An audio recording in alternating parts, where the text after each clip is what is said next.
만약에 최영경 변호사님이 양팡 측 변호인이었다면 뭐라고 변호를 해줬을 것 같아요? 부모님을 이제 사문서 위조로 고소하지 않을 거면 예. 무건대리 주장은 안 하시는 게 맞다. 먼저 영상 보시기 전에 구독, 좋아요, 알림 설정까지 부탁드립니다. 최영경 변호사님, 민법의 네? 기본 원칙이 뭔가요? 약속은 지켜줘야 한다. 팍트 순투 세르반다. 그런 예, 아주 라틴어가 있나요? 유명한 라틴어입니다.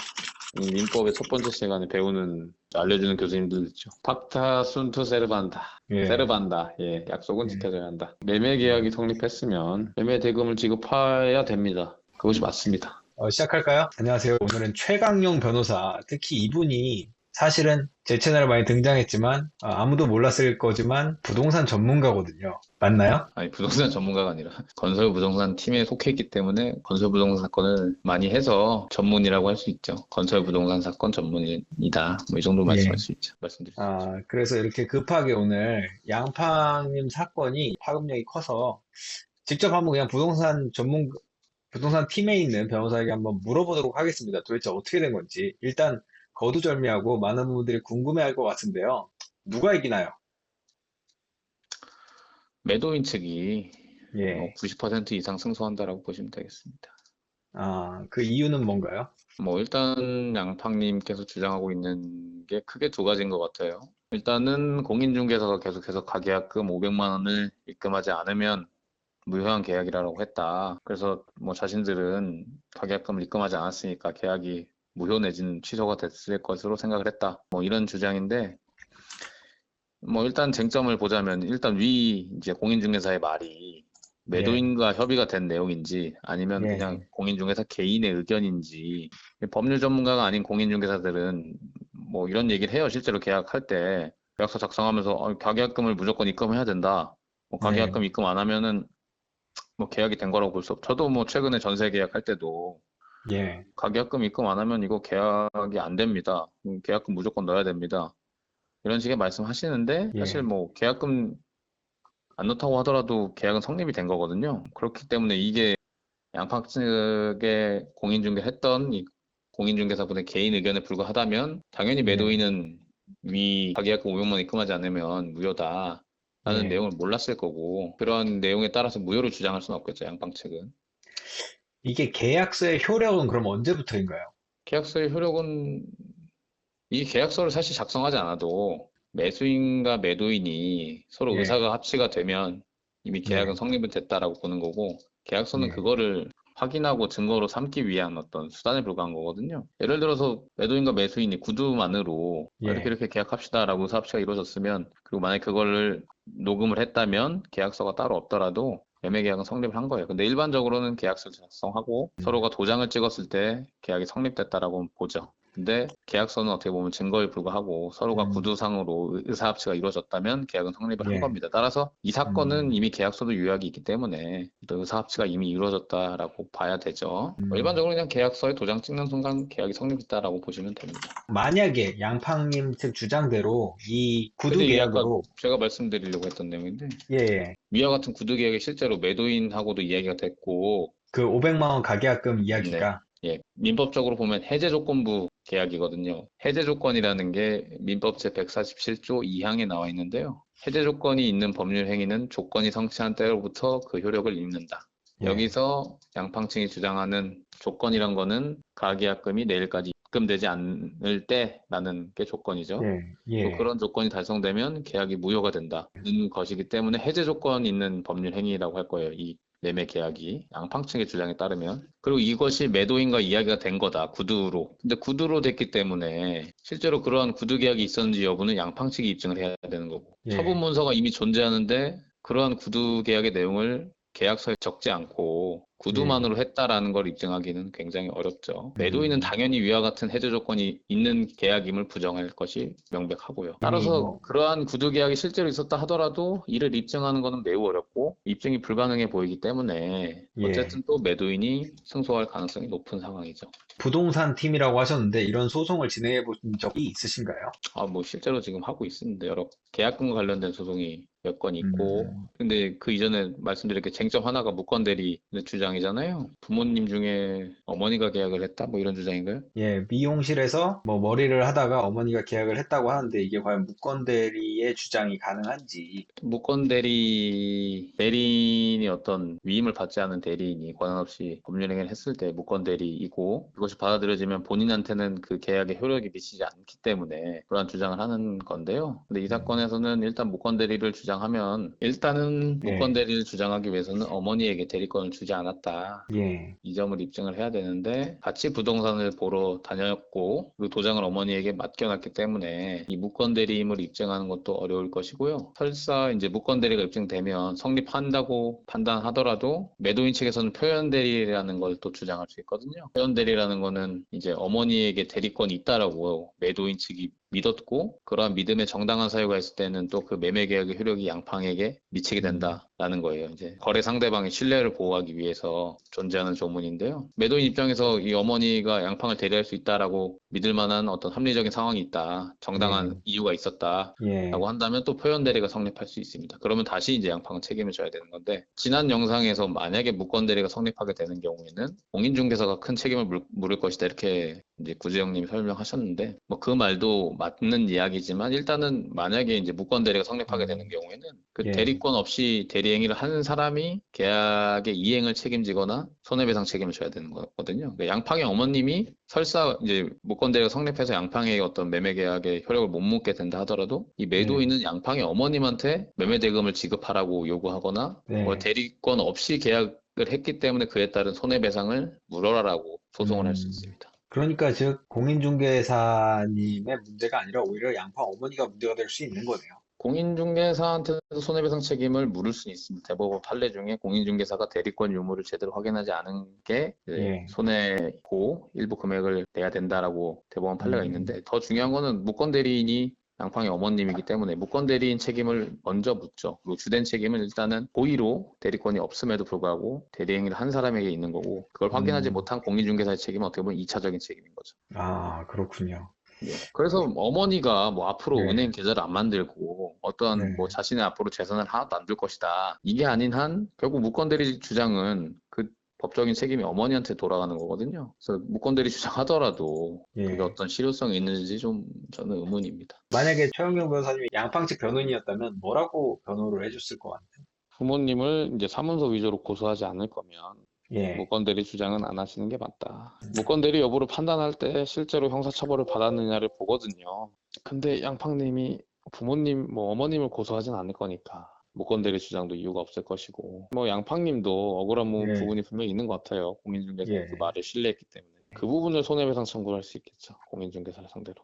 무권 대리를 정말 주장하면은 끝까지 가면은 형사소송까지 갈 수 있나요? 그런 경우도 있나요? 가족을 형사소송하는 경우? 네, 무권대리를 인정받기 위해서 서로가 양해한 다음에 고소하는 경우도 있습니다. 그런 경우가 예. 있다라고 알고 계시면 되겠습니다. 그렇다면 이런 소송을 좀 진행을 해보셨다고 하는데, 뭐 이게 양팡님의 잘못은 아니고 법을 잘 파악하지 못해서라고도 볼 수 있겠는데요. 근데 뭐 그건 그렇다 쳐도 이게 왜 변호인까지 구해서 소송을 끌고 하는지 이해가 안 되는 부분도 많지 않나요? 왜냐하면 제가 많은 변호사들에게 조언을 구해본 결과 이건 대부분 지는 사건이다라는 의견이 많더라고요. 근데 다소 이해할 수 없는 이런 주장을 계속하는 이유가 뭔지 좀 그게 좀 저는 궁금한데 어떻게 생각하시는지. 저도 좀 이해가 안 되는 부분이 있긴 한데, 예. 일단은 뭐 변호사 선임료가 일단 물어줘야 하는 계약금보다는 저렴하니까, 우선 그래서 어떤 가능성이 있다라고 생각을 하고 소송을 진행하는 것이 아닌가, 뭐 그렇게밖에 생각할 수는 없는 것 같습니다. 또 어떤 분 주장에 의하면 이게 계약금을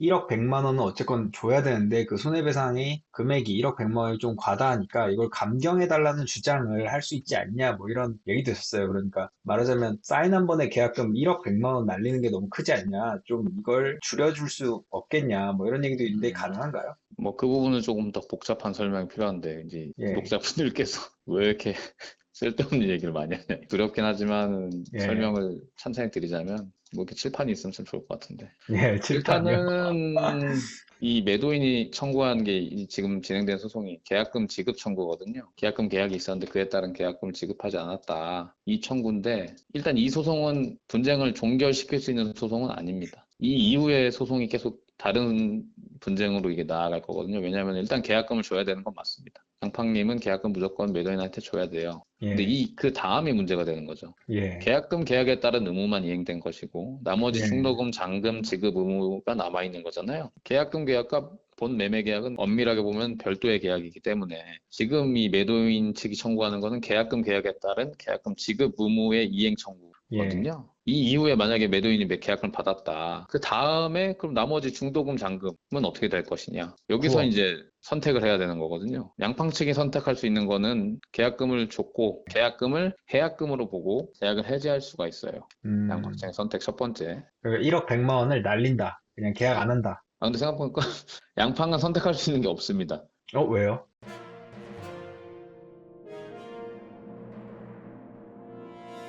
양팡 측이 선택할 수 있는 거는 이게 계약금을 날린다. 첫 번째.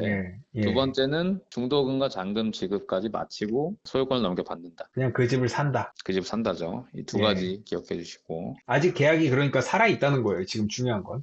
살아있죠. 예. 매도인 측에서 선택할 수 있는 거는 양팡 예, 측이 이제 어떻게 보면 이제 중도금과 잔금 지급 의무를 이행하지 않는 경우에 매도인은 다시 중도금과 잔금을 지급하라고 요구하면서 대신 소유권 이전 등기를 넘겨주겠다. 잔금을 지급함과 동시에. 라고 이제 계약을 계속 유효하게 이끌어 나갈 수 있고 예, 그렇지 않은 경우에는 양팡 측이 계속해서 계약을 중도금과 잔금 지급 의무를 불이행하는 것을 이유로 예, 이것은 이행 거절, 채무 불이행의 한 종류인 이행 거절이기 때문에 양팡 측이 이 매매 계약을 절대로 진행하지 않겠다라는 의사를 강하게 표시했다라는 것을 이유로 계약을 해지할 수 있습니다. 근데 이때 계약을 해지하면 손해배상으로서 계약금 상당액을 청구할 수 있는데 매도인은 이미 본인이 보유하고 있는 이 계약금을 나는 그냥 이 계약금을 위약금으로 보는 조항에 따라서 다 보유하겠다 이렇게 예, 말할 거예요. 무조건적으로. 그럼 이제 양팡 측은 계약이 해제됐고 계약금을 반환받을 수 있는데 그 예, 계약금은 두 가지 역할을 하고 있는 거예요. 해약금으로서의 계약금. 계약을 예, 포기하고 계약을 해지할 수 있는 용도. 두 예, 번째가 손해배상액의 예정액. 어떤 채무불이행으로 손해가 발생했는데 그 손해를 보전하기 위한 도로 계약금이 또 활용되는 거거든요.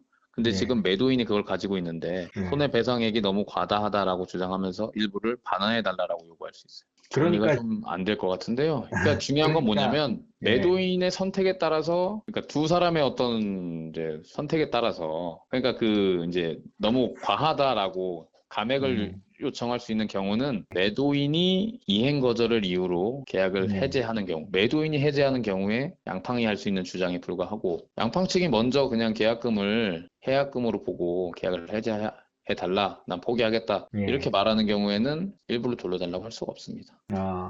그러면 끝까지 계약을 무조건 해라, 이렇게 그 매도인이 주장을 하면은 거기에 일단은 계약이란 게 돼 있으면은 선택할 수 있는 건 없네요. 계약금을 포기하는 방법 외에는 없습니다. 그러면은 전부를 다 포기해야 됩니다. 그럼 계약금을 포기 안 하고 예를 들면 양팡님 측이 뭐 계약을 안 하면서 이렇게 차일피일 시간을 만약에 끈다면 그 다음엔 어떻게 되나요? 매도인은 이제 나머지 매매대금 달라라고 소송하겠죠. 다시 또 2차 소송이 그럼 또 되는 거네요. 예, 그래서 저는 애초에 그냥 매도인이 만약에 계약을 계속해서 유지할 생각이 있다라고 한다면 그냥 매매 대금을 다 달라는 소송을 했을 것 같은데 계약금만 달라라는 소송을 한 걸 보면 매도인 측도 계약금을 1억 1천만 원을 갖고 싶은 거지 이 매매 계약을 아예 유효하게 진행해가지고 나머지 예. 매매 대금을 받고 소유권 이전 등기를 넘겨주고자 하는 의사는 아닌 것 같아요. 손해배상액으로 예정되어 있는 1억 100만 원을 받고 싶은 거죠. 매도인 측. 만약에 매도인 측이 1억 100만 원을 계약금으로 받고 그 다음에 이 계약이 종결됐다라고 하면은 그 다음에 이제 양팡 측이 소송을 할 수 있다는 거죠. 양팡 측은 내가 혹은 나머지 매매대금을 줄 테니 소유권 이전 등기를 넘겨달라고 소송할 수도 있죠. 이제 반대로 예, 양팡은 중도금하고 잔금을 다 입금을 했는데